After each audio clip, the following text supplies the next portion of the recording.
Welcome back to Tom Dave's Live. Today we have special guest John Volinsky, pastor, Bayside Church. John, how are you doing today? I'm doing great, man. Love this time of year. Great weather, beautiful outside. Yeah, it's nice. Well, for anyone that may not know you, if you don't mind, could you share your story, John? That'd be great. Tell us a little bit about yourself.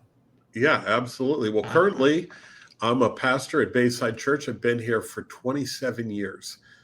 Bayside's 30 years old, so I came in year three, and it's been an incredible journey.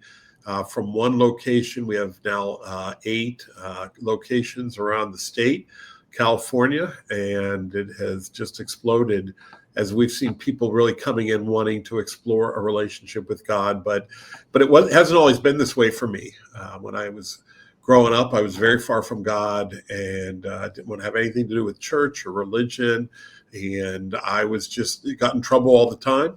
I used to just look for ways to frustrate my mom, and I ran with the wrong crowd.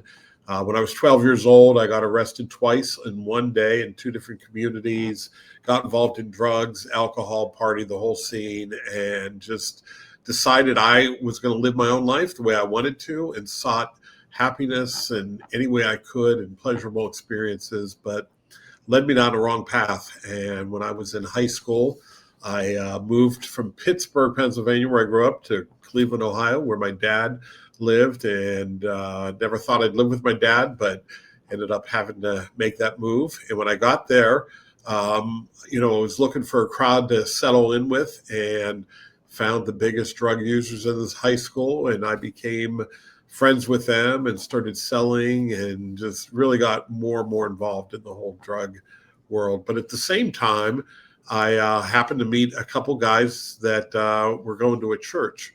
And it really intrigued me, and they were very, very friendly to me, and brought me into their circle a little bit and started bringing me to their church. And so through a number of different things, I went and visited a church, and I was like, the wall's going to fall down because me, just the rowdy party guy, walking into this church. But that didn't happen. What I found was people that were accepting and really concerned about me, my well-being, and most importantly, my low spiritual direction and where I was headed. And so went to that church for about maybe 6 months, and mostly was for the friendships. And there were some cute girls there that really attracted me.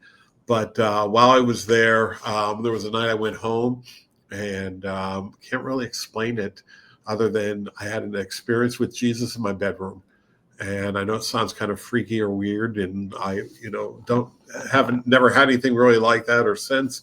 But that night, I just felt like God just really began to, open up my eyes to what I was doing and the life I was living, and just felt this peace and this presence. And so I prayed a simple prayer that night, just asking Jesus to come into my life and give me a new start. And a lot of it was the guilt of all the sin that I had done, and the drugs, and the alcohol, the partying. And I used to sell drugs to these little girls in high school, and just knew that I was ruining, their direction of their lives. And so that night it began, and I remember just praying that prayer. The next day I had to go to school, and the first people that I had to address as kind of this new decision to my life were the two biggest druggies in school. We were a part of a biology lab, and the three of us partnered together, and one guy would bring the drugs, and we would take them and sell them. And I had to tell them I'm not going that direction anymore. And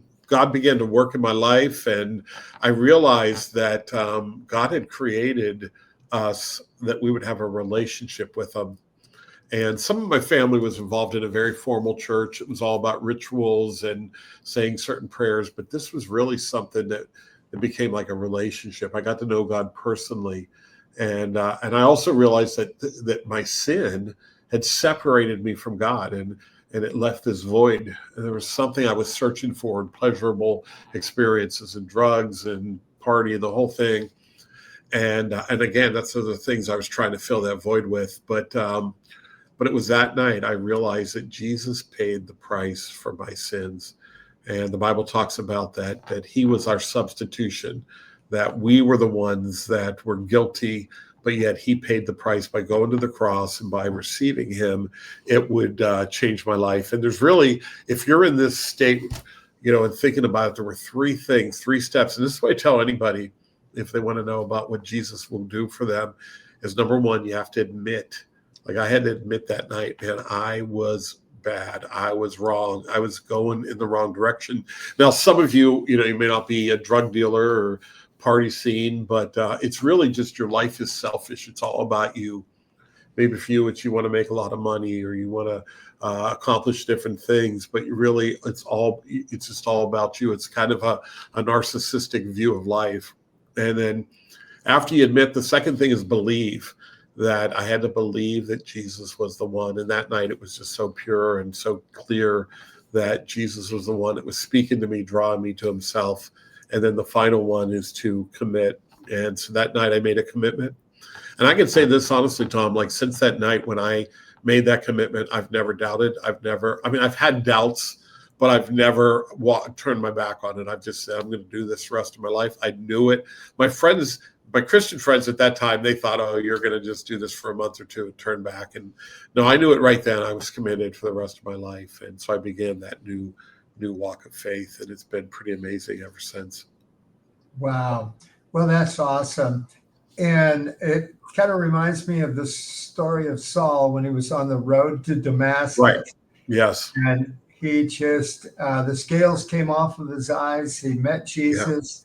And it changed his life, just like it changed your life, and like Jesus changed my life, and many, many others. And I'm sure that God is efficient with your story, and I'm sure he's brought many others into your life that are either struggling or they need help, because it's crazy right now in our world we live in. We need the Lord. We need God. So well, John, hey, thank you so much for jumping on here. If someone wants, Tom, let me just say one more thing. So, really, when a lot of people look at church, and they look at it because it's religion, and there's a lot of different religions, but there's a difference between a lot of churches and with true Christianity. And religion is what we do; it's activities. Christianity is what was done for us. And it's accepting that free gift that God gave you. And the great thing is that God gave that gift for everyone. The challenge is you have to receive it. And I read about something last year. There was one of the lotteries that was happening last year. It was $1 billion. And someone in New Jersey won $1 billion. Can you imagine what kind of life change that would be? Wow. But here's the thing. The person that won the $1 billion never claimed the ticket. They never turned it in. Really? And there's someone right now in New Jersey that is worth $1 billion. They just don't know it. You have to turn that ticket in. And the same thing is about Christianity. The solution for every single thing in your life right now is there for you. The answer not only for this life, but for your eternity, where you're going to spend eternity, that's been decided. And you have an incredible eternity ahead from you, and it's provided for you. You just have to claim the ticket. You have to claim what Jesus did. And so that was the big step in my life. Before I became a Christian, Jesus had paid for my sins. I didn't know it.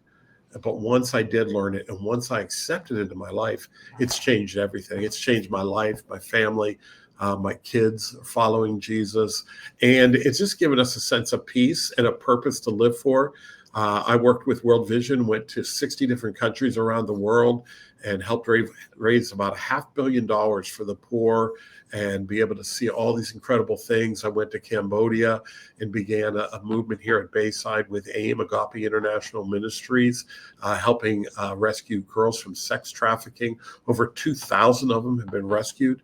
And all of this it began at that one point in my life where I just surrendered myself to him. And now across the world, been able to help see lives transformed, kids fed, and girls rescued. And so God has a plan for you and has a desire to be in your life. And it's just hanging there like that lottery ticket. You have to turn it in and say, Jesus, come into my life. And it'll make everything different in your entire life. Well, that's awesome. That's amazing. And that's a great analogy, a great story that I really appreciate you sharing. So, John, if someone wants to reach out to you or if they want to connect with one of the Baysides, what's the best way? Yeah, so for me personally, you can email me. My email is johnv@baysideonline.com, and you can see that link there. Just put my name, John V as in Victor. I do this all the time, talk to people, share my story, listen to people. Right now, I've got people across the country that I talk to that reach out to me and just say, hey, can you help me understand a spiritual journey? Or you can attend any one of our 8 campuses, and all that information is on the website there, baysideonline.com. And we have locations here. We have one over in Santa Rosa. We have one in Southern California. But if you're in the Sacramento region, we've got one in Folsom, Granite Bay, Rockland, Roseville. So love to have you come and check us out. But I'm at the Granite Bay location. So if you ever stop by there, you can look me up on a weekend. I'm pretty much there every weekend, every service. Awesome. Hey, well, John, thank you so much for sharing your story. And thanks everyone for attending. Again, John, we'll see you soon. Reach out to us. Thank you. Thanks, John. We'll see you all later. Thank you, Tom. Thanks. Bye now.